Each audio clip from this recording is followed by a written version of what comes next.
तो गाइज जैसा कि आपको पता ही है कि एमबी बुक 2016 का चल रहा है सॉल्यूशन, सेट नंबर 45 सेट चल रहा है आपका यहाँ पे, जिसके हम लोग कर रहे हैं आज बात पार्ट 2 की। इससे पहले मैं आपको 34 क्वेश्चन तक सोल्व करवा चुका हूँ। पार्ट 2 में शुरुआत ही हुई है आपके इडियम से। पहला इडियम है आपका फ्रॉम स्टेम टू स्टेम, यानी कि एक छोर से दूसरे छोर तक। मुझे स्टेम बोलते हैं तने को, किसको बोलते हैं? तने को। और तना पेड़ का सबसे निचला हिस्सा होता है बच्चों, तो यानी कि एक तने से दूसरे तने तक, यानी कि एक छोर से दूसरे छोर तक, all the way from the front of the ship to the back, बिल्कुल एक छोर से दूसरे छोर तक। From the beginning to the end, जी नहीं। शुरुआत से अंत तक। Top of a plant to its root, जी नहीं। लोज, ये तो होने से रहा, तो इसका आंसर हो जाएगा पहला ही correct. Over egg the pudding, यानी कि आपने एग को इतना ज़्यादा उबाल दिया कि वो खीर बन गई, यानी कि ज़्यादा के चक्कर में आपने नाश मार दिया, ज़्यादा अच्छे के चक्कर में आपने नाश मार दिया। Add unnecessary detail to make something seem better and worse. Fill the pudding, जी नहीं। Add details in order to make something more exciting. Add important details, जी नहीं। 36 का भी आंसर हो जाएगा पहला ही correct. Turn over a new leaf, turn over a new leaf, यानी कि जैसे आप देखते हैं ना पेड़ पर नए पत्ते आते हैं, इस तरह से किसी के बर्ताव में पूरी तरह से बदलाव आ जाना। Change one's behaviour for the better. Read between the pages of a book, जी नहीं। Do a somersault, do a new job, तो इसका आंसर हो जाएगा पहला ही करेक्ट। 37 का भी। Take up the hatchet, take up the hatchet, यानी कि हैचेट बोलते हैं तो कुल्हाड़ी को, अपनी कुल्हाड़ी उठा लेना, यानी कि युद्ध के लिए तैयार रहना। Behave formally, pursue a chance, be cut in a trap, prepare for और गो टू वॉर, यानी कि इसका आंसर हो जाएगा आपका डी करेक्ट। अगला है 39 एट लोज एंड, यानी कि एक अनिश्चित सी स्थिति। Tight to look loose end of a thread, keep options open in an uncertain situation, तो इसका आंसर हो जाएगा आपका C correct. With might and main, यानी कि अपनी पूरी ताकत के साथ में, with full risk, with full force, having full confidence, with full blessing, so इसका आंसर हो जाएगा guys B correct. Ruffle somebody's feather, ruffles somebody's feather, यानी कि किसी को नाराज करना। गैम्बल, जुआ खेलना। स्केप रिस्पॉन्सिबिलिटी, जिम्मेदारी से भागना। अनॉय समबडी, तो इसका आंसर हो जाएगा सी करेक्ट। अगला है आपका कट शॉर्ट, यानी कि किसी को परेशान करना, डिलीट करना, प्रेज करना। इंटरप्ट, तो इसका आंसर हो जाएगा सी करेक्ट। बैड ब्लड, यानी कि बहुत बुरे उसमें अच्छे परिवार से ना होना, यानी कि बैड ब्लड, पुरानी दुश्मनी बोल सकते हैं आप इसको। War, ill feeling, threatening attitude in an infected state, तो गाइस इसका आंसर हो जाएगा आपका B correct. A laughing stock, मजाक का विषय। एन ऑब्जेक्ट ऑफ लाफ्टर, 44 पहले ही लग रहा है। स्टोर हाउस ऑफ जोक्स, जी नहीं। एन ऑब्जेक्ट ऑफ डिजायर्स, बच्चों पहले इसका आंसर हो जाएगा करेक्ट। 45 से 64 तक, यानी कि लगभग 20 सेंटेंस आपके हैं यहाँ पे PQRS के। PQRS टाइप 2 के सेंटेंस हैं। हालांकि PQRS मैंने आपका अलग से भी चलाया हुआ है यहाँ पे किरण की बुक से, जो आप लोग देख ही रहे होंगे लगातार यूट्यूब पर। यहाँ भी मैं आपको PQRS करा रहा हूँ इसकी सेट से भी। कह रहा है कि making ropes is one of the oldest trade in the world. Rope बोलते हैं रस्सी को। रस्सी बनाना जो है सबसे पुराना व्यापार था इस संसार में। People use them for tethering animals, for drawing water from well and dragging large stones which were use in building. लोग बाग इनका यूज क्या करते थे? टीथरिंग मतलब जानवरों को खूंटे से बांधने में, पानी को कुएं से खींचने के लिए, और बड़े बड़े पत्थरों को खींचने के लिए भी। यानी कि बच्चों आपको सेंटेंस का पहला हिस्सा ढूंढना है। We know that people made ropes several centuries back. हमें पता है कि लोग रस्सियां बनाया करते थे कई सौ शताब्दियों पहले। They made them from camel hair and from twisted grass. उनको बनाते थे वो ऊंट के बालों से या फिर ट्विस्टेड ग्रास से। We have found pieces of rope in very old Egyptian tombs. पुरानी इजिप्ट की टॉम्स यानी कि गुम्बदों में हमें रस्सियों के कुछ पीस मिले हैं। गाइस ये सेंटेंस आपका स्टार्ट होगा क्यों से। यस, क्यों इसका पहला पार्ट रहेगा, और क्यों अगर पहला पार्ट रहेगा तो एस इसका आएगा ही आएगा साथ में, ये भी ध्यान रखें। क्यों के साथ एस कंफर्म है। यस, अब आपको ढूंढना है यहाँ पे कि इनमें से कौन सा आंसर होगा, ए या फिर डी। ए या फिर डी, तो क्यों के बाद अगर एस कंफर्म है तो उसके बाद आपका आएगा आर, और उसके बाद आपका आएगा पी, यानी कि सेंटेंस का आंसर हो जाएगा पहला ही correct. The king was distressed because people were lazy. राजा बहुत दुखी था क्योंकि लोग बहुत आलसी थे। All curse the stone and blame the government. सब ने कर्स यानी कि कोसा स्टोन यानी कि पत्थर को, और ब्लेम का गवर्नमेंट को, यहाँ पे स्टोन का मतलब राजा की गद्दी से भी हो सकता है। Then the king had stone remove, फिर राजा ने वो पत्थर हटवा दिया। Next day people pass by and went around it, he had a big stone put in the middle of the road one night. Guys 46 में यहाँ पे आपको सेंटेंस का पहला हिस्सा ढूंढना है, और पहला हिस्सा इसका एस से स्टार्ट होगा, बिल्कुल क्लियर हो रहा है, और एस आपका सिर्फ एक में ही है, यानी कि इसका आंसर हो जाएगा बी करेक्ट। कह रहे कि सितंबर 2005 में I felt such a great weight on me that I could barely move, मैंने अपने आप के ऊपर एक बहुत ही भारी सा वजन महसूस किया जिसकी वजह से मैं हिल भी नहीं पा रहा था। As the door close behind me I was overcome by deep loneliness and despair, यानी कि दरवाजा बंद होती मैंने अपना आपको अकेला और निराश पाया। I was living behind my family and I didn't know when I could see them again, यानी कि मैं अपनी फैमिली को छोड़ रहा था और मैं नहीं जानता था कि मैं उन्हें कब देख पाऊंगा। I was going through the departure gate at the airport in Holguin Cuba, यानी कि मैं डिपार्चर गेट यानी कि जा रहा था, प्रस्थान कर रहा था एयरपोर्ट की तरफ को, क्यूबा जा रहा था मैं। तो गाइस यहाँ पे 47 में आपको ढूंढना है सेंटेंस का पहला हिस्सा, और पहला हिस्सा एस होगा, और एस से आपका एक ही सेंटेंस स्टार्ट हुआ है, यानी कि इसका आंसर हो जाएगा C correct. The recipe of making white sauce is very simple, white sauce बनाने की जो रेसिपी है बहुत ज़्यादा सिंपल है। Stir the mixture of maida and butter constantly, यानी कि इसको हिलाते रहिए मैदा को और मिक्सचर्स को, ऐसा तो होने से रहा sentence start. Put 1 tablespoon of fine flour when the butter gets heated, जब आपका बटर पिघल जाए तो उसके ऊपर आप मैदा गेरिएगा, फाइन फ्लोर यानी कि मैदा को गेरिएगा tablespoon. Heat 1 tablespoon of butter in a pan, कढ़ाई में एक बटर का गर्म कीजिएगा। Add 1 cup of milk to the mixture and cook for 1 minute. Guys sentence start होगा आपका आर से, आर आपका एक में ही है, इसका आंसर हो जाएगा D correct. I can't stand here and promise that your future path is going to be wonderful, मैं अब यहाँ ज़्यादा नहीं रुक सकता और इस बात का भी वादा नहीं कर सकता कि आपका भविष्य जो है बहुत शानदार होने वाला है। Whatever one feels like doing today is set up as moral, people don't even pretend to care about what is right, instead it might be very difficult because over time is different than some other eras in human eras, eras मतलब युग से है यहाँ पे, तो यहाँ पे इसका आंसर भी स्टार्ट होगा बच्चों आर से, और आर आपका एक में ही है, तो यानी कि इसका आंसर हो जाएगा आपका B correct. Rose was lonely in the house, Rose अकेली थी या अकेला था घर में, अभी तक ये क्लियर नहीं हुआ कि लड़की है लड़का।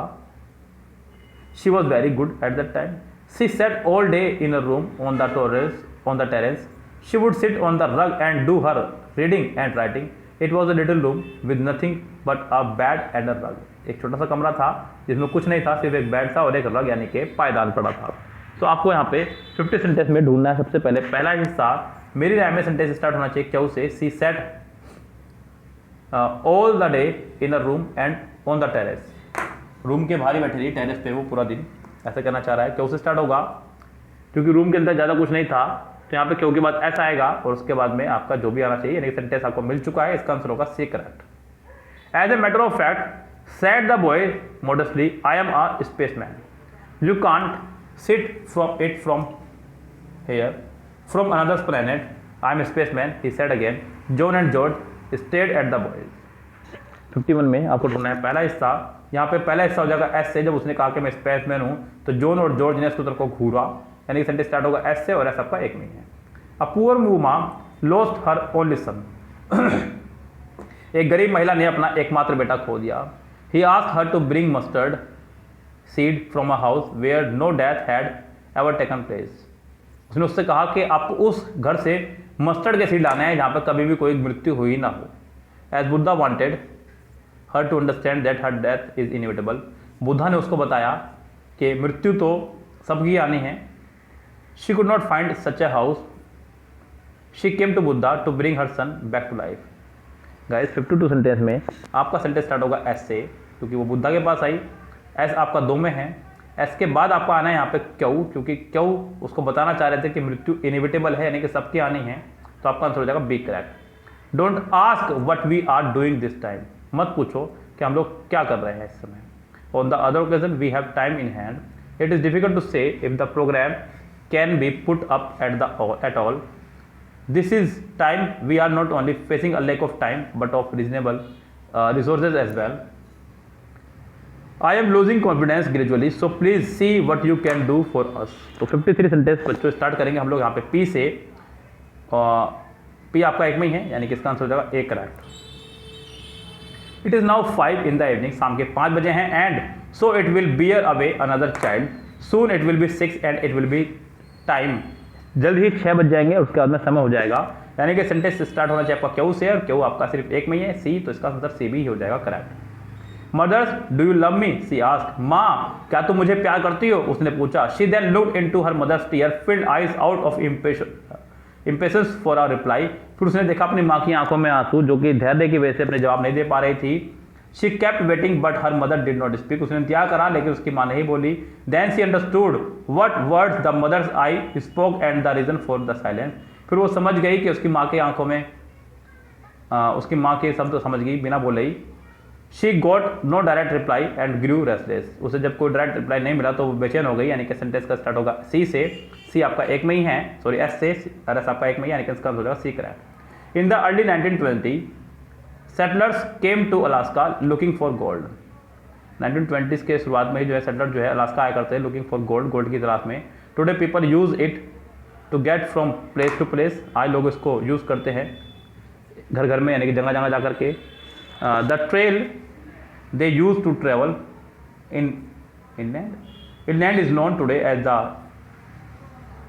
Idiot Road Trail. They travel by boat to Seward and Creek and from there by land into the goldfields. The Idiot Road Trail quickly became a major thoroughfare in Alaska. तो guys यहाँ पे आपको ढूंढना है sentence का पहला हिस्सा, और पहला हिस्सा ढूंढने के लिए आपको बच्चों यहाँ पे सेंटेंस के ही तीनों हिस्सों को देखना होगा। तो गाइस ये ध्यान रखिएगा, यहाँ पे सेंटेंस जो स्टार्ट होगा आपका वो स्टार्ट होगा क्यों से, सॉरी आर से बच्चों, और आपका सिर्फ आर एक में ही है, वह आपका बी में। There was a large gathering at the party, party में काफ़ी मात्रा में लोग आए हुए थे। I too wore a brand new gold jacket, मैंने भी एक न्यू गोल्ड जैकेट पहनी हुई थी। My black leather shoes were shining, it matched well with my new pair of faded stone washes pants. Everybody had put on new colourful clothes, सभी ने नए नए कपड़े पहने हुए थे, यानी कि सेंटेंस ऐसे स्टार्ट होगा। ऐसा आपका दो में है, सभी ने कपड़े पहने हुए थे, नए नए, मैंने भी नहीं पहने हुए थे कपड़े। इसके बाद पी आ जाएगा, इसका आंसर हो जाएगा C correct. There was nobody in the market at that time of the night, रात के समय मार्केट में कोई नहीं था, ऐसा कहना चाह रहा है सेंटेंस में। Added to that it had been the night was darker than usual, यानी कि सेंटेंस क्यों से स्टार्ट होगा, क्यों आपका एक में ही है, इसका आंसर हो जाएगा B correct. The fame of Bacon as a creative writer rest mainly on his essay, जो बेकन को जो ख्याति प्राप्त हो रही थी वो अपने एस्सेज की वजह से प्राप्त हो रही थी। The term is derived from essai, it may be perhaps desirable to write something on essay. Essay means experiment या attempt. The essay covers an enormous range of composition. Sentence में आपको स्टार्ट करना है सेंटेंस को पहले इसमें, तो sentence start होना चाहिए आपका क्यों से, क्यों आपका सिर्फ एक में ही है, यानी कि इसका आंसर हो जाएगा B correct. Veenu was to leave for Hyderabad by the 5 o'clock train, Veenu जो है हैदराबाद चला जाएगा 5 बजे की ट्रेन से। Quickly both got luggage in the train in and the train began to move. He drove to the station and reach a few minutes before the train was to leave. However Veenu had a busy schedule on that day and could leave the office only around 4:45 PM. He rushed on the platform. तो guys यहाँ पे sentence का जो starting होगी वो होगी are से, are आपका दो में है, दो में आपको आर दिया गया है। आर के बाद देखना है कि क्यों आएगा या फिर एस। इस गाइस आर के बाद में यहाँ पे आपका आ जाएगा क्यों, तो इसका आंसर हो जाएगा D correct. After the firing that evening the street that used to be full of people was completely deserted, यानी कि फायरिंग के बाद में जो स्ट्रीट पूरी लोगों से भरी हुई थी वो डेजर्टेड, यानी कि बिखरी बिखरी पाई, यानी कि खाली खाली पाई। Nor were anywhere windows to open, ना ही वहाँ पे कोई खिड़की खुली मिली। Suddenly I detect a movement to my left, there was no trace of any human being and all the doors were formally close, यानी कि लोगों को देखने को वहाँ पे नहीं मिल रहे थे और दरवाजे भी लगभग बंद हो चुके थे। सेंटेंस स्टार्ट होगा आपका आर से, आर आपका दो में है। आर के बाद आएगा आपका पी, क्योंकि दरवाजे बंद हो चुके थे, दरवाजे के बाद खिड़कियाँ बंद कर जाएगी, यानी कि आपका आंसर हो जाएगा C correct. Sunita's early career's stories is incredible but true, 62। Fortunately, she was pulled out of the tiny grave by her, जो भी her mother died when she was 15 days old, जब वो सिर्फ 15 दिनों की थी तभी उसकी मदर जो है गुजर चुकी थी, ये कहना चाह रहा है। तो यहाँ पे सेंटेंस स्टार्ट होना चाहिए क्यों से ही, ये मुझे जच गया है मामला। और क्यों आपका देखते हैं कितनों में है, सिर्फ और सिर्फ एक में ही है, तो यहाँ पे आंसर हो जाएगा C correct. It was my first day in college, college में मेरा ये पहला दिन था। They took me to their room, मुझे अपने घर कमरे में ले गए। As I entered two seniors approached me, क्या उससे स्टार्ट होगा, क्या वो आपका सिर्फ एक में ही है, इसका आंसर हो जाएगा C correct. The teacher asked the boy to be quiet, teacher ने बच्चों से कहा कि शांत रहें। The boys open their book, लड़कों ने किताब खोली। Suddenly there was some noise outside, अचानक बाहर से कोई आवाज आई। Then he asked them to open their books, teacher ने बच्चों से कहा शांत रहो और किताब खोलो। यानी सेंटेंस स्टार्ट होगा आपका आर से, आर आपका एक में ही है, यानी कि आपका आंसर हो जाएगा सी करेक्ट। यस गाइस, देखते हैं इसके बाद में क्या कहना चाह रहा है। सेंटेंस में आपके आगे है वन वर्ड सब्स्टिट्यूशन, 65 से 76 तक 10 वन वर्ड है। कह रहा है कि the act of killing a whole group of people, specially a whole race, पूरी जाति का संहार कर देना किसी। पैट्रिसाइड, पिता की हत्या। पैरिसाइड, माता और पिता दोनों की हत्या। जैनोसाइड, याद रखो कि जैनियों की हत्या कर दी किसी ने, सारे जैनी निपटा दिए, यानी कि पूरी जाति का संहार कर देना। और मैट्रिसाइड यानी कि माता की हत्या, तो इसका आंसर हो जाएगा बी करेक्ट, जेनोसाइड, पूरी जाति वगैरह का ही श्रृंगार कर देना, श्रृंगार कर देना मतलब अंत कर देना, श्रृंगार नहीं श्रृंगार। Animal that can live on land and water, ऐसा जानवर जो पानी में भी रह सकता हो और पानी और धरती में भी रह सकता हो, उसे बोलते हैं amphibian. A hater of Uma, महिलाओं से नफरत करने वाला। मोनार्चिस्ट तो नहीं, मिज़ेंथ्रोप, मानव जाति से। फिलेंडर भी नहीं, यहाँ पे हो जाएगा मिजोगाइनिस्ट, इसका answer D correct. A state where there is no effective government, एक ऐसा स्टेट जहाँ पे कोई गवर्नमेंट ही ना हो, यानी कि अनार्ची, अराजकतावादी, तो यहाँ पे इसका आंसर हो जाएगा D correct. A person who oppose war or use of military force, जो वार और मिलिट्री फोर्स को अपोज करता हो। सो यहाँ पे 69 में आपके जो ऑप्शन है, पहला ऑप्शन है आपका नार्किसिस्ट, फैटलिस्ट, पैसिफिस्ट यानी कि शांतिवादक, तो यहाँ पे आंसर हो जाएगा आपका सी करेक्ट, यानी कि जो वार वगैरह का विरोध करता हो, यानी कि शांति चाहता हो, उसे बोलते हैं पैसिफिस्ट, शांतिविज। Substance use in surgery to produce unconsciousness, एक ऐसा सब्सटेंस जिसका सर्जरी वगैरह में यूज करते हो जिससे कि व्यक्ति को, सामने वाले को बेहोश कर दिया जाए। एंटीसेप्टिक जी नहीं, एंटीडोट भी नहीं, एनेस्थेटिक्स या कोकीन, तो 70 का आंसर हो जाएगा आपका सी, कोकीन आपकी नशा सूचक, नशा करने वाली दवाई है। मास्टर ऑफ सेरेमनीज, सेरेमनीज का मास्टर, तो इसको बोलते हैं बच्चों सेरेमनीज तो नहीं, कंपीर, यानी कि इसका आंसर हो जाएगा बी करेक्ट। और रेमेडी फॉर ऑल डिजीज, एक ऐसी दवाई जो सभी बीमारियों में काम करे। टॉनिक तो नहीं, नेक्टर बोलते हैं अमृत को। पेनासिया, यहाँ पर इसी का आंसर हो जाएगा सी। अ प्लेस फॉर फिश और वाटर प्लांट्स, मछली के लिए और पानी वाले पौधों के लिए, तो उसे बोलते हैं एक्वेरियम, क्योंकि अवेरी यानी कि पक्षीशाला, अपेरी मतलब मधुमक्खियों के लिए, हर्बेरियम मतलब हरे हरे पौधों के लिए, तो इसका आंसर हो जाएगा D correct, aquarium. The study of bird is known as, पक्षियों का अध्ययन करना। ऑर्निथोलॉजी 74 का ए ही आंसर हो जाएगा करेक्ट। जूलॉजी जानवरों का, बायोलॉजी पौधों का, एनाटॉमी व्यक्ति वगैरह का, तो इसका आंसर हो जाएगा आपका ए करेक्ट। 75 देखिएगा क्या कह रहा है। The believe that everyone is equal and should have the same right and opportunity, ऐसा मानना कि सभी लोग इक्वल हैं और सबको बराबर के अधिकार हैं। अल्ट्रुइज्म यानी कि मानव पे परोपकार करने वाला, मानव जाति पे। इगोइस्टिक अहंकारी। एग्लिटरेशन 75, इसका आंसर यही होगा। ऑक्टाजेनेरियन मतलब 80 साल का, तो इसका आंसर हो जाएगा C correct. Irresistible craving for alcoholic drinks, craving for alcoholic drinks यानी कि थोड़ा सा सनकीपन किसी चीज़ के लिए, तो इसका आंसर हो जाएगा डिप्सोमेनिया। पायरोमेनिया मतलब आग की लत, और डिप्सोमेनिया मतलब शराब वगैरह की। क्लेप्टोमेनिया चोरी की। मैग्लोमेनिया मुझे नहीं पता यहाँ पे, तो इसका आंसर हो जाएगा फिलहाल बी करेक्ट। 77 से आगे का पोर्शन हम लोग करेंगे नेक्स्ट पार्ट में, यानी कि पार्ट नंबर 3 में। क्योंकि मेंस का सेट है भैया, यहाँ पे इसको एक ही वीडियो में फिनिश नहीं कर सकता, मैं भी बोर हो जाऊँगा और आप भी साथ साथ। सो फिलहाल बच्चों चलते हैं, लेते हैं आपसे विदा, तब तक के लिए goodbye, have a nice day.